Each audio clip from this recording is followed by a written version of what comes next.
Hello বন্ধুরা, তোমাদের জন্য আরেকটি ভিডিও নিয়ে আবার হাজির হলাম তোমাদের সামনে, তোমাদের প্রিয় চ্যানেল ইন্সপায়ার অ্যান্ড ইন্সপিরেশনে।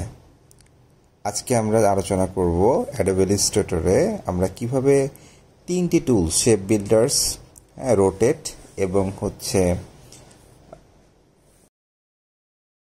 অ্যাঙ্গুলার, এই টুলসগুলো ইউজ করে আমরা কিভাবে লগো বা ভেক্টর ফাইল তৈরি করতে পারি।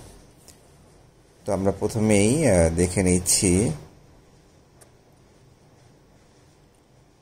আমরা ফাইলটা দিয়ে একটি আমরা বৃত্ত এঁকে নিলাম। বৃত্ত এঁকে নেওয়ার পর আমরা রেক্টেঙ্গুলার টুলটা ইউজ করব। রেক্টেঙ্গুলার টুলসটি ইউজ করে একটি স্কোয়ার বা একটা রেক্টেঙ্গুলার একটা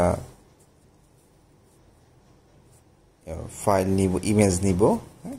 এরপরে যেটা করব, আমরা যেহেতু একটা লগোর মতো সামথিং কিছু একটা বানানোর চেষ্টা করতেছি, সো আমরা এটা সিলেকশন টুল থেকে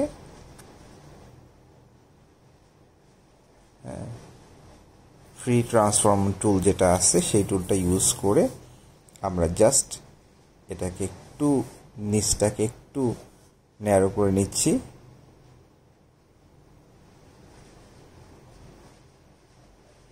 এরপরে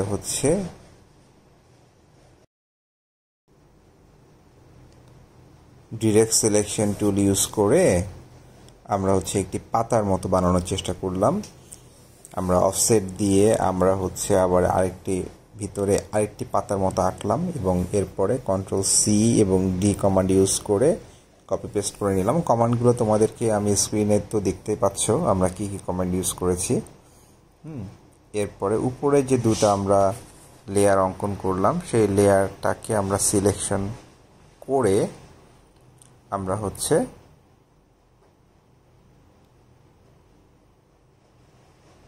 সিলেকশন করলাম,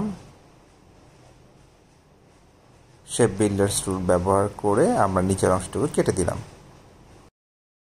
এখানে আমরা কেটে দিতে গেলে অল্টার ইউজ করতে হবে। অল্টার বাটনটা ক্লিক করে আমরা যদি মাউসে সিলেকশন করে দিই তাহলে এটা কেটে যাবে। ব্যাস, আমাদের একটা পাতার মতো আমরা কিছু একটা তৈরি করেছি। এটাকে জাস্ট আমরা কিছু কালারিং করে দিচ্ছি। কালারিং করে দিয়ে আমরা যেটা করব সেটা এই যে পাতাটাকে এটাকে আমরা এই বৃত্তের চারিদিকে ঘোরাবো। তো এটার জন্য আমাদের যে কাজটা করতে হবে, এটাকে সিলেকশন থাকা অবস্থায় আমরা এর সেন্টার যেটা ওটা আমরা বৃত্তের সেন্টারে নিয়ে আসবো। এরপরে আমরা সেন্টার রাখা অবস্থায় অল্টার বাটনটা ক্লিক করব। ক্লিক করলেই আমাদের এই ইমেজটা আসবে। তখন আমরা এখানে একটা ডিগ্রি দিয়ে দিব, 45 ডিগ্রি যদি আমরা দিয়ে দিই, 45 ডিগ্রি দিয়ে কপি বাটনটা ক্লিক করব। এরপর কন্ট্রোল ডি প্রেস করতে থাকি, তাহলে কিন্তু আমাদের এই সুন্দর একটা ইমেজ তৈরি হয়ে যাবে। তাহলে বুঝতে পেরেছো তো তোমরা সবাই কিভাবে খুব ইজিলি 3-4টা টুল ইউজ করে আমরা এরকম সুন্দর একটা ইমেজ তৈরি করতে পারি বা বিভিন্ন লগো তৈরি করতে পারি অথবা ভেক্টর ফাইলগুলো তৈরি করতে পারি। তো আজকে এ পর্যন্তই। ইনশাআল্লাহ পরবর্তী কোনো লেসনে আবার অন্য কোনো টপিকস নিয়ে হাজির হব। সে পর্যন্ত আল্লাহ হাফেজ।